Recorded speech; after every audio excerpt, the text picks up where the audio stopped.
Most fish live in either freshwater or saltwater, but salmon are anadromous fish. They spend part of their life in each. Salmon begin as small eggs in the cold freshwater mountain rivers and streams of Idaho. They settle into clean gravel where cold water can flow over them, providing the eggs with oxygen. Within a few months, the eggs begin to develop into tiny fish and emerge from the gravel. These tiny fish are called fry. They dine on microscopic water animals called zooplankton. The little fish will stay in their birth streams for a year or two until they grow to be almost as long as your hand. Biologists call these smolts. They're kind of the teenagers of the salmon world. As spring rolls around, these smolts get the urge to travel.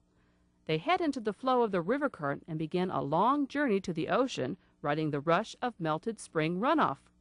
Before dams were built on the Columbia and Snake Rivers, this long journey took only about a week. Now they must pass through 8 large dams and the slow pools of water created by those dams. Now the journey can take several months. Along the way, their bodies change to adapt from fresh water to salt water. This process is called smoltification. Those that survive spend the next few years feeding in the ocean. By the time they have the urge to return to Idaho, they have developed into huge adult salmon. Once again, they negotiate the 8 dams and then smell. That's right, smell their way back home to the stream where they were born, hundreds of miles from the ocean. It's a pretty amazing feat. Now the whole process starts over. The adult female salmon begins to build a nest in the gravel at the bottom of the stream. She fans and shovels the gravel with her tail to form a depression for her eggs. These nests are called redds. A male hovers nearby, playing court to the female, waiting for her to spawn so he can fertilize the eggs. Soon the adults will die, but the life cycle isn't finished yet.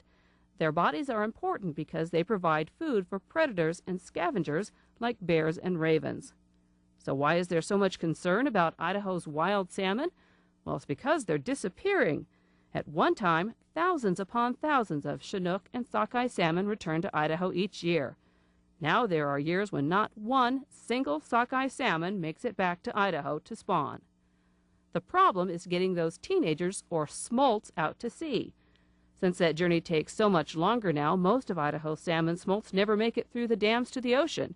And of course that means there are fewer adults to come back home to spawn.